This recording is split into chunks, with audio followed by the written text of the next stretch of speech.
Good morning, everyone. It's about 4 o'clock in the morning. I just woke up, which I know y'all probably find that hard to believe. But I'm trying to keep my voice down. The family is asleep. I'm in this room and the lighting is real yellow, so I apologize for that. But I just wanted to get on here and talk to you about some things. I made my notes. I'm not familiar yet with editing videos to make it look more polished, so just bear with me. I'm going to go over my notes, but I wanted to talk, and if you hear a cat meowing in the background, that's one of our cats. She's ready to eat. Hold on, Bee. Come here. So anyway, I wanted to talk to y'all today about why I prep and why I think that you should prep too. And I know that we're all on different journeys, working with different budgets, but if you're new to my channel, I know I've had quite a few people ask, why do we need so much stuff? And, you know, every person, every family is different. Their budget's different, their circumstances are different, the space they have in their home are different, and, you know, that's going to need to be a personal journey of yours on what, you know, you need to answer those questions for yourself. But I'm going to explain to you how I got into prepping, and I've kind of been on both sides of the spectrum. I know people often call preppers hoarders, and I wouldn't say I'm like one of those hardcore hoarders, but I did start my journey by couponing. I don't know if y'all remember a show back in the day called, I think it was called Extreme Couponing, and it was just fascinating. Oh, there's Bee. Bee, say hi to everybody. It was called Extreme Couponing, and it was just fascinating to see these people buy all this stuff for like pennies on the dollar. So I started getting into that, and you know, and it was exciting. It was kind of like an adrenaline rush, but then I got to a point where I was like, what am I going to do with a year's stock of ramen noodles? I don't even eat but maybe a pack a year or something. So what am, you know, or like shampoos, a shampoo brand that I don't even use, but it was on sale and I had a coupon for it. So boom, I had that shampoo, like a year's supply. So I would say that's kind of how I got into buying in bulk and things like that. Well, long story short, we ended up getting rid of that stuff, giving it away to people in our community, or, you know, to a church mission or something. But I would say that's where I first started dabbling with getting things in bulk. But okay, I'm looking at my notes here. I live outside of Houston, which many of y'all may know, or we're prone to hurricanes and flooding. So let's see here. I've seen the devastation of Katrina. Then we went through Rita. Katrina more applied to our neighbors in Louisiana, but a lot of them were displaced and brought into Houston, and I lived really close to what was then called the Astrodome, where they put a bunch of people, and it was just so sad. You know, I just saw the devastation. These people were just walking around with the clothes on their back. So that was like a reality check, and shortly after Katrina, we had Hurricane Rita, and that was a journey. It took me 24 hours to do a 4-hour drive from Houston to Dallas, which is where I was from and where my family lived. And I remember Interstate 45 just being at a gridlock. And, you know, I mentioned before I have a daughter that has special medical needs, and at the time she required tube feeding. I remember literally being at a standstill on the highway, standing outside my car holding up her tube feeding bag that went into her stomach and just feeding her. So it's those type of situations and those life events that really stick with you and make you start kind of changing your priorities. And I remember stopping to get gas. Thank God I stop for gas when I was at a quarter of a tank because I sat in line to get gas for about 2 hours. Yeah, I remember falling asleep in a Jack in the Box parking lot because I couldn't keep my eyes open any longer. But like I said, took me 24 hours to do a 4-hour drive. So these kind of events in your life will change you and will change your priorities and your habits. So, and then I think I mentioned, okay, so that was Hurricane Rita, and then our town went through Hurricane Harvey too, where we saw a bunch of devastation. We lost homes, businesses, schools. It was terrible, and we live in an area that's basically a forest, so we have a lot of wildlife, a lot of deer. It was just the loss of life, wildlife, homes, businesses. It was horrible. And so I would say, I don't know if I invented this term or if it already existed, but I started saying that we suffer from rain anxiety.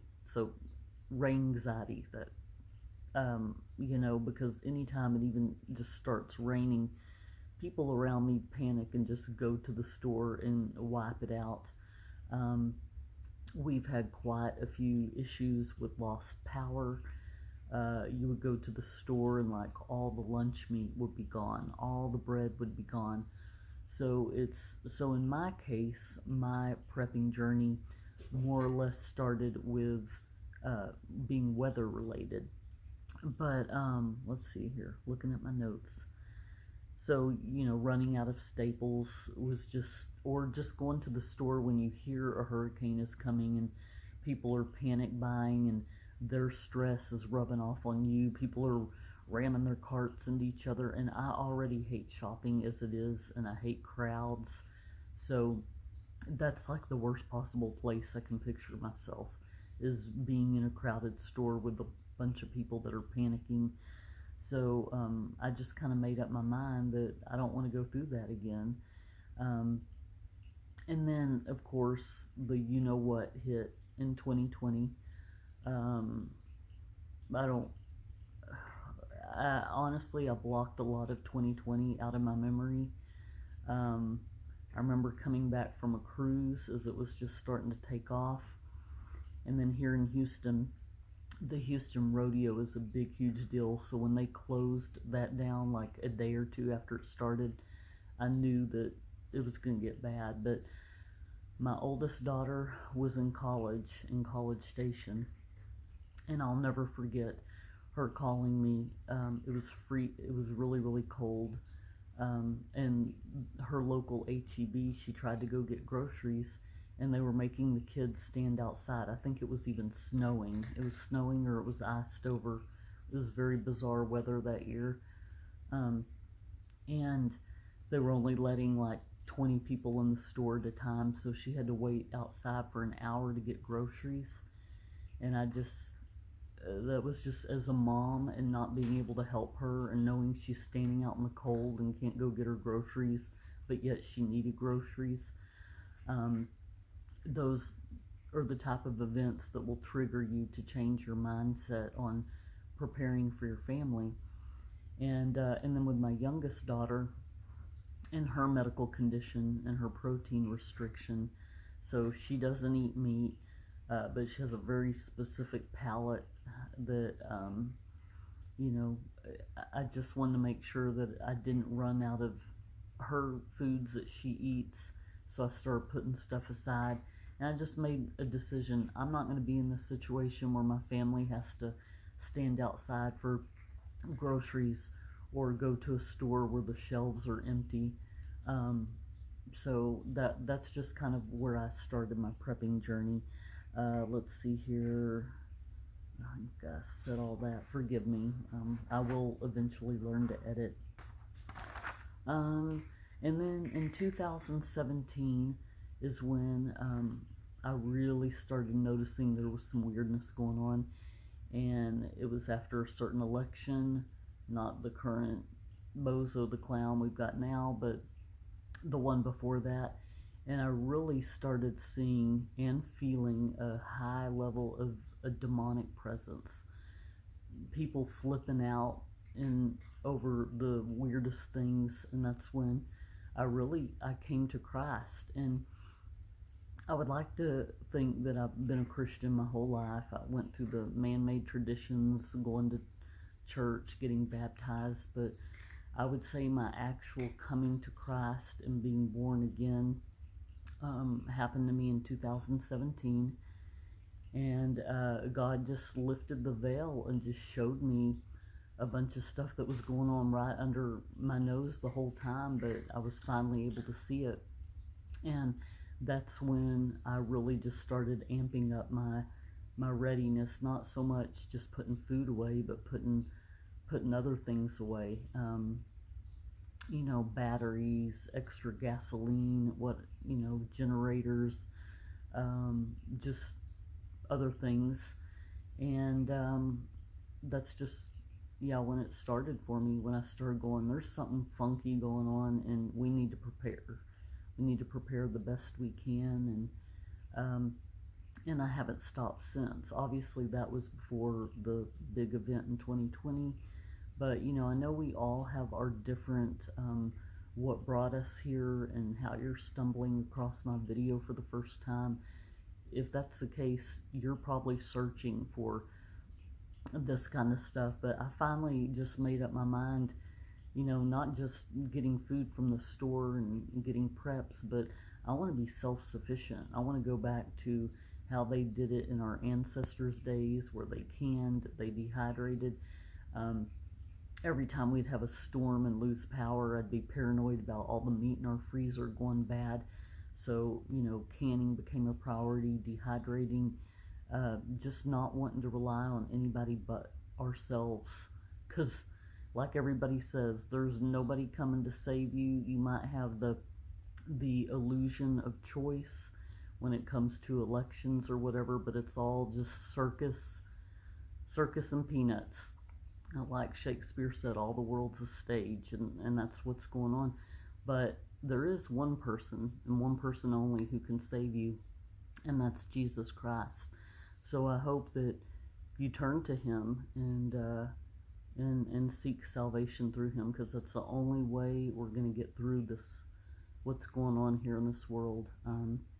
But our main focus should be on where we want to spend eternity. But yes, we still have some obstacles here. We have responsibilities to our family, and we need to prepare for them the best we can with the provisions that he gives us. But we really are under a spiritual battle, and I hope you're staying close to your Bible. That's the best weapon you'll ever have in this spiritual war. When you read the Bible, all this will make sense if you've got a personal relationship with Christ. So let's see here. Already said all that. So why should you prep? Well, that's going to have to be a decision that you make on your own for your family. In my case, I guess it started out weather related, but you got to consider things like job loss, or if you have an illness in the family. Let's say you're the one that does all the cooking, and you get sick and you're laid up for a while. A couple years ago, I fell down the stairs. I broke both my legs, or both my feet. I was in a wheelchair for a while, and it's nice to have a pantry where you can just point your family, hey, go get yourself something to eat over there. And so I consider prepping to be insurance. We insure our homes, our cars. We get health insurance if we're lucky. And it's an insurance for you and your family, just one less thing to worry about. So let's see. So as far as how do you prep? Okay, I know we all have different budgets. Our homes are different sizes. We have, some of us have less storage than others.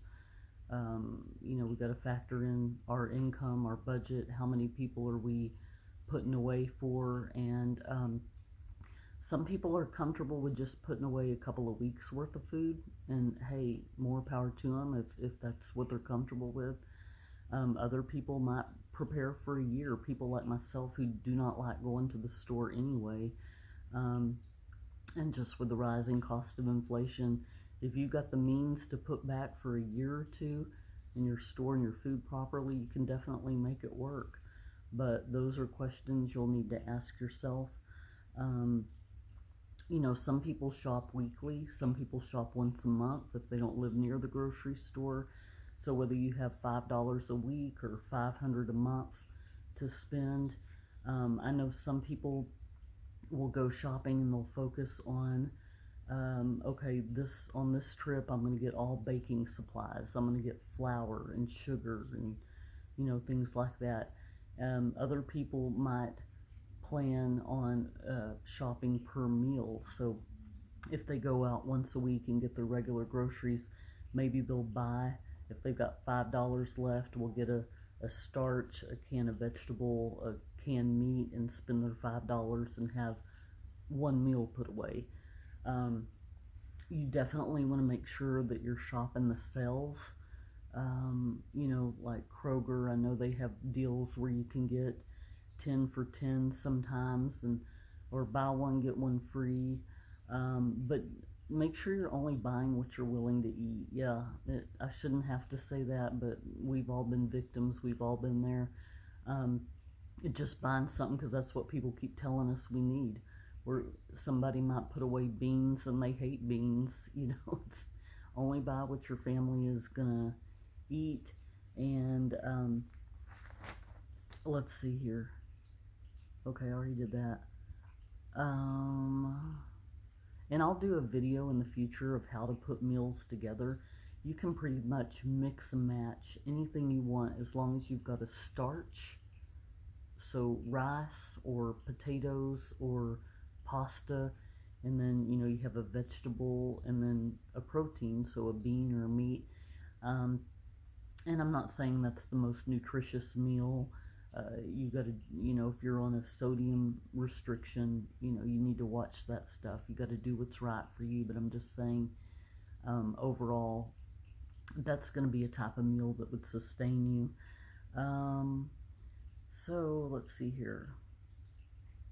Okay, so if you are on a tight budget, or you're just feeling frustrated at the, rising inflation, saying, oh, I can't afford to put food away, be sure to do things like look for the things that are on sale, and consider off brands. So, we may not always have the luxury of picking a name brand, something that we're used to, but, consider off brands. Look for food banks in your area. Look for churches that might be willing to help you. Even on Nextdoor.com, I don't know how many of you are on that. It's like a social media platform, but for the neighbors in your community. Most people use it, to report crime, suspicious activity, or lost pets. But one time I saw a girl, she got on there and said, I'm a single mom, and we lost power and everything in my refrigerator spoiled. It's embarrassing to ask this, but if anybody can help with any kind of food or something, that would be great. And there was such an outpour for this girl. She got probably a year's worth of food after making that post. But not that I recommend, because I know that people may take advantage of a situation like that or whatever. But if push comes to shove, that's what our neighbors should be for. And we shouldn't have to have pride or when it comes to feeding ourselves or our family. So that's something to consider, being on Nextdoor. Don't rule out salvage grocery stores or discount grocery stores. Just Google that, look for one in your area. We have both a discount and a salvage store. The difference is the discount's just really low priced groceries, and the salvage store, and they don't really advertise. You don't know that they're there, and that's how they save a lot of their money, to lower their prices. Salvage stores are more where things are approaching their best buy date. Maybe a label's coming off. The can might have a dent in it if you're planning on using it soon. Like if there's 18-wheeler wreck or a train wreck or something, and some produce or some groceries fall off, but they're still salvageable, but just they can't be presented in the grocery store. Um, you'll find those at the salvage store, and we found a lot of great deals there, so don't rule that out. And that's pretty much all I wanted to say this morning. Like I said, I'll put together a video on how to mix and match and make different shelf stable meals. I focus on the shelf stable because I'm looking at, you know, those worst case scenarios. You lose power, whatever, and you need to rely on what's in your pantry. I'll also do other meals along the way with the refrigerated or frozen items, but that's going to kind of be my focus. So I know I rambled again. Lack of sleep. It's early in the morning. I'm trying to look at these notes. And again, one of these days I'll learn to use my edit features and be able to just sound a little bit more professional. I'm just speaking from the heart on this video, but I hope that y'all have a blessed day. I've really enjoyed the family that I'm building here and on my channel. Y'all are all just so kind with me. I really appreciate it, and I hope y'all stick around and we can just grow through this journey together. I hope y'all have a blessed day. Take care.